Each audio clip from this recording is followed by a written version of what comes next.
بسم اللہ الرحمن الرحیم۔ السلام علیکم۔ معاملہ بگڑتا چلا جا رہا ہے اور گورنر ہاؤس کے باہر احتجاج تک معاملہ پہنچ گیا ہے۔ ماؤں نے، بچوں نے، پیرنٹس نے گورنر ہاؤس لاہور کے باہر جا کر احتجاج کیا ہے۔ اب ہوا یہ ہے کہ ایچسن کالج کے پرنسپل نے جس بات پر استعفیٰ دیا وہ اس پر کھڑے ہیں اور اساتذہ، اسٹوڈنٹس اور ان کے والدین ساتھ دے رہے ہیں۔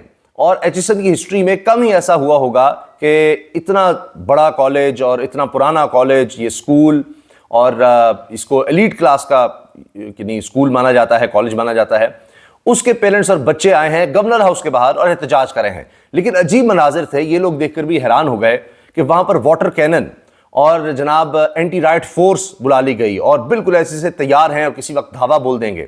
اور وہاں پر موجود ایک والدہ نے یہ بات کہی کہ جی یہ کرفیو لگا دیا گیا یہاں پر، اور وہ اتنی معصومیت سے کہہ رہی ہیں کہ جی کیا یہ جمہوری ملک نہیں ہے؟ کیا یہاں میں احتجاج کی اجازت نہیں ہے؟ یہ کیا ہو رہا ہے؟ تو اب دیکھیں کہ یہ اتنے معصوم لوگ ہیں، ان کو یہ نہیں پتا کہ محترمہ یہاں تو لوگوں کے گھروں تک چلے جاتے ہیں، آپ تو یہاں باہر آئی ہیں احتجاج کرنے کے لیے گورنر ہاؤس کے باہر۔ یہ گورنر ہاؤس ہے، یہاں مسلم لیگ نون کی حکومت ہے، یہ مسلم لیگ نون کے گورنر ہیں، اور ان کی عزت اتنی زیادہ ہے، ان کا احترام اتنا زیادہ ہے کہ ان کے لگائے ہوئے کوئی لوگ، کچھ بھی ہو، وہ ایم پی ہو، کوئی بھی ہو، اگر اس پر آپ کوئی آواز اٹھائیں گے، کوئی بات کریں گے تو آپ کے گھر گرائے جا سکتے ہیں، آپ کے گھروں میں ریڈ کی جا سکتی ہے۔ یہاں تو یہ تک ہوا احتجاج کرنے پر ایک بچے کو بھی اٹھا لیا گیا تھا کہ اس کا والد نہیں مل رہا ہے، کیا وہ خیبر پختونخوا میں واقعہ ہوا تھا۔ اس طرح کے اور دیکھیے بچوں کو ہراساں کرنے کے واقعات، ان کے سامنے ان کے والدین کو پکڑ کے لے جاؤ، لاپتہ کر دو، کاروبار تباہ کر دو، یہ کچھ ہو چکا ہے۔ اچھا اب ہو یہ رہا ہے کہ یہاں پر بچے پہنچے ہیں، انہوں نے بینرز اٹھائے ہوئے ہیں، والدین ہیں، مائیں ہیں، اور وہ کہتے ہیں کہ جی یہ میرٹ کے خلاف یہ سب کچھ ہو رہا ہے، اور ہماری ڈیمانڈ یہ ہے کہ principal Aitchison college Michael Thomson سے استعفیٰ واپس لیا جائے، گورنر اور احد چیمہ دونوں ان سے معافی مانگیں، ان کو دوبارہ لگایا جائے اور آئندہ اس قسم کی حرکت نہ کی جائے، رولز کی خلاف ورزی نہ کی جائے کہ احد چیمہ کے بچے ہیں اس لیے ان کی فیس معاف کر دی جائے۔ اب معاملہ یہ ہے کہ کہا یہ گیا احد چیمہ کے بچوں کے حوالے سے کہ ان کے 2 بچے ہیں اور ایچسن کالج میں ان کا ایڈمیشن ہوا، اب وہ فیس معاف کرانا چاہتے ہیں۔ وجہ یہ کہ وہ کہیں اسلام آباد میں ہیں اور اب ان کی یہاں پر سیٹ ریزرو رکھی ہوئی ہے، یعنی یہ شاید ایچسن کے رولز میں ہے کہ اگر کسی وجہ سے کوئی بچہ جا رہا ہے، فرض کیجئے حفظ کرنے جا رہا ہے، یا کسی اور وجہ سے اس کے پیرنٹس کی کہیں اور کسی اور شہر ان کو جانا پڑ گیا کچھ عرصے کے لیے، ان کی وہاں ٹرانسفر ہو گئی ہے، یا ویسے جو بھی ہیں وہ گئے ہیں، تو وہ وہاں پر کافی عرصہ لگ سکتا ہے، تو وہ ریزرو کروا سکتے سیٹ، لیکن اس کے لیے آپ کو فیس ادا کرنی ہوگی۔ اس کے پیچھے سوچ یہ ہے کہ اگر ہم وہ سیٹ اس طرح رکھتے ہیں کسی بچے کے لیے تو کسی اور کو ہم نہیں داخلہ دے سکتے، ریزروڈ سیٹ ہے، تو پھر فیس بھی نہیں آئے گی۔ اور اگر فرض کیجئے کہ یہ جو معاملہ ہو جاتا ہے کہ جی فیس ہی معاف اور ریزروڈ سیٹ جو ہے وہ رہے گی، تو پھر کالج سمجھتا ہے کہ اس سے اس کو نقصان ہوگا، اور اگر کوئی بچے کو اور رکھتے ہیں، کل کو بچہ کہے گا جی یہ تو ریزرو سیٹس ہے، تو اس سے پھر وہ داخلے جو انہوں نے سوچے ہوں گے اس سے بڑھ جائیں گے۔ تو یہ بہرحال جو بھی رولز انہوں نے سیٹ کیے ہوئے کیے ہوئے ہیں۔ اب احد چیمہ کے بچوں کے لیے وہ کہتے ہیں کہ نہیں، یہ ان کی فیس معاف کی جائے، گورنر نے کہہ دیا ہے۔ جب پرنسپل نے کہا کہ یہ نہیں میں کر سکتا، یہ رولز کے خلاف ہے، تو پھر گورنر نے اپنے اختیارات استعمال کرتے ہوئے، بلیغ الرحمان صاحب نے جو کہ نون لیگ کے گورنر ہیں، انہوں نے اپنے اختیارات استعمال کرتے ہوئے احد چیمہ جو ان کے بڑے قریب ہیں، کئی اسکینڈلز میں بھی رہے ہیں اور وزارت میں اور کابینہ میں حصہ، تو جناب گورنر نے اپنا اختیار استعمال کرتے ہیں کہ جی وہ بھی نون لیگ کے ہیں، ہم بھی نون لیگ کے ہیں، ہم سب پاور میں ہیں، ایسی تیسی تمہاری پرنسپل کی، انہوں نے اپنے اختیار استعمال کرتے ہوئے بچوں کی فیس معاف کر دی۔ اب یہ بچے کہہ رہے ہیں کہ جی یہ پھر سب کا حق ہونا چاہیے، یہ صرف احد چیمہ کے لیے ہی کیوں؟ کہہ رہے ہیں جی ہم رولز چینج کر رہے ہیں، صرف احد چیمہ کے لیے رولز چینج کر دیں گے۔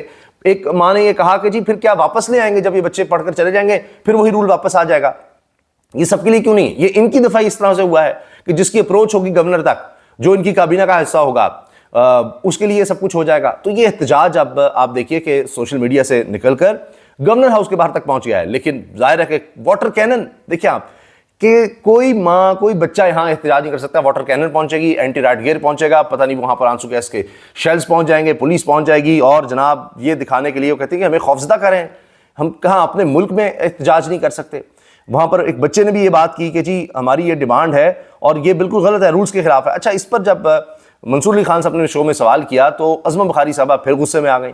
انہوں نے کہا کہ جی یہ سب اسی لیے ہو رہا ہے, یہ سوشل میڈیا پہ چلا جاتا ہے, اس کے پیچھے وہ پرنسپل ہیں. انہوں نے کہا جی پرنسپل کا کیا لینا دینا ہے. انہوں نے کہا جی یہ بات جب آئی تھی کہ مریم جو ہے وہ اپنی مصروفیت کی وجہ سے نہیں جا سکی ہیں جس کالج, تو کہا گیا کہ جی وہاں پر احتجاج تھا, یہ تھا وہ تھا, یہ سب سوشل میڈیا پہ پھیلا دیا جاتا ہے, ہم تو پھر وضاحتیں دینے کے لیے رہ گئے. تو منصور نے کہا کہ آپ پرنسپل سے کس طرح جوڑ سکتے ہیں, کیسے ثابت کریں گے پرنسپل نے سب کچھ کیا. کہتے ہیں جی عمرانوفوبیا, اب یہ نیا لفظ آ گیا ہے, عمرانوفوبیا ان کے وہاں پر ٹیچرز کو بھی ہے, پتہ نہیں پیرنٹس کو بھی ہے, اسٹوڈنٹس کو بھی ہے, تو اس لیے سب کچھ ہو رہا ہے. تو یہ ہے سوچ وزارت اطلاعات کی, پنجاب حکومت کی.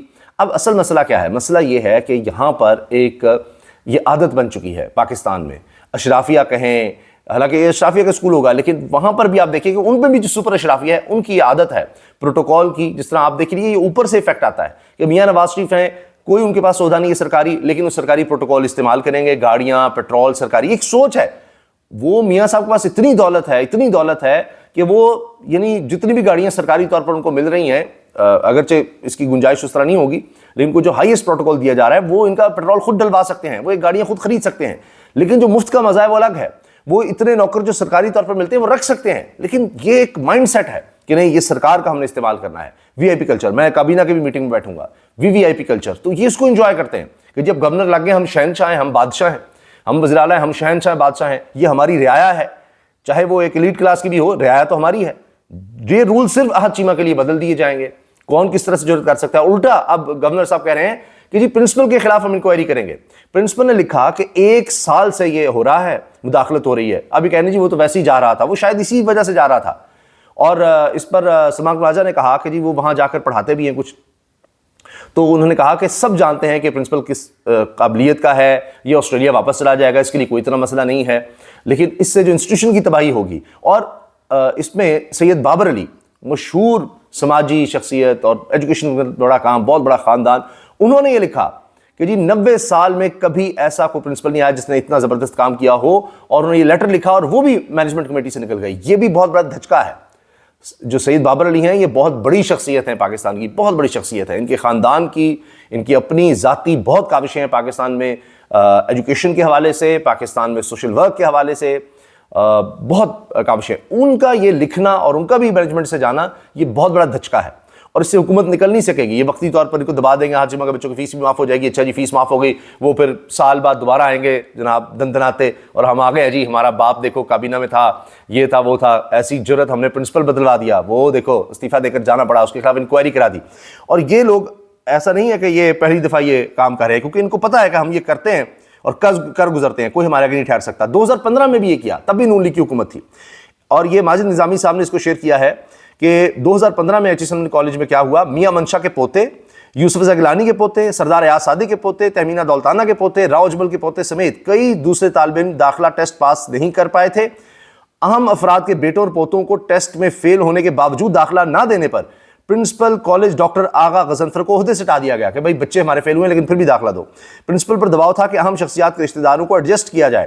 داخلوں سے انکار پر بورڈ آف گورنرز نے پرنسپل کا کانٹریکٹ ختم کر دیا تھا. پرنسپل ڈاکٹر غضنفر اس سے پہلے آکسفورڈ یونیورسٹی میں بھی پڑھا چکے تھے, ان کا کانٹریکٹ نہیں ختم ہوا, آپ اندازہ لگائیں. لیکن میں آپ سے عرض کر رہا ہوں کہ اس دفعہ گیم اتنی آسان نہیں ہوگی, اور اس کی بنیاد میں یہ عرض کر رہا ہوں کہ سید بابر علی جو ہیں وہ ایک بڑی شخصیت ہیں. اگر وہ اس معاملے میں استعفیٰ دے رہے ہیں تو یہ حکومت کو لینے کے دینے پڑیں گے. یہ ایک چارج شیٹ بن جائے گا کہ 20 دن کے اندر اندر آپ نے اتنا بڑا اسکینڈل کھڑا کر دیا ہے. یہ بہت بڑا اسکینڈل ہے, کیونکہ یہ ایک مائنڈ سیٹ, ایک سوچ کو ظاہر کر رہا ہے کہ جب آپ یہ کریں گے کہ جی ہمارے کابینہ کا حصہ, ہمارا ذاتی بندہ, اس کے بچوں کی فیس وہ جہاں جائے گا معاف ہوگی, اور اس پر لوگ طرح طرح کی بات کر رہے ہیں, پھر جی زکوٰۃ بھی ان کو دے دیں, جبکہ وہ ان کی اربوں روپے کی جائیدادیں ہیں, اور کہہ رہے ہیں جی وہ فیس تو معاف کرو. تو یہ عام آدمی کا کیا سوچیں گے؟ یہ ان کی یہ مینٹلٹی ہے. پھر یہ کہیں گے جی یہاں کرپشن ہمارا حق ہے, جو مرضی ہم کرتے پھریں, تو یہ تو کچھ غلط ہی نہیں کیا, اس کے لیے رولز بدل دو. تو یہ ایک سوچ ہوتی ہے جو تباہی کی طرف لے کے جاتی ہے. تو 20 دن کے اندر انہوں نے اپنا اسکینڈل اتنا بڑا کھڑا کر دیا ہے, اور اگر یہ سمجھیں گے جی اس سے کوئی فرق نہیں پڑتا, دیکھیں ہم حکومت میں ایسی ہی تیسی اس پرنسپل کی, تو یہ آگے چل کر آپ دیکھیے کتنا یہ دبائیں گے. اسی طرح وہ سمجھتے ہیں کہ کوئی رولز اینڈ ریگولیشن نہیں, بس یہ ہمارا مخالف ہے, اس کو اٹھا لو, پکڑ لو, کوئی عدالت نہیں, کوئی کچھ نہیں, عدالتوں کو دیکھ لیں گے. تو جب ہم نے عدالتوں کو دیکھ لیا, پولیس ہمارے ساتھ ہے, ہمارے پاس اینٹی کرپشن ہے, ہمارے پاس FIA ہے, ہمارے پاس اتنے ادارے ہیں, اب دیکھیں نا انکوائری کروائیں گے پرنسپل کی کہ اس وجہ سے, تو ابھی پیرنٹس کو بھی ڈرائیں گے, بچوں کو بھی ڈرائیں گے, جو باہر آئے ہیں, جو بینرز اٹھائے ہیں, جو یہاں آ کر یہ بات کر رہے ہیں وہاں پر رفتار پلیٹ فارم ڈیجیٹل یا دیگر چینل سے, ان کو یہ دھمکا ڈرا سکتے ہیں کہ اچھا آپ کی ویڈیو آ گئی ہے, دیکھیں گے آپ تاکہ آئندہ کوئی نہ نکلے. تو یہ ان کے ایک مائنڈ سیٹ ہے, لیکن یہی مائنڈ سیٹ ان کو لے ڈوبے گا. اللہ حافظ.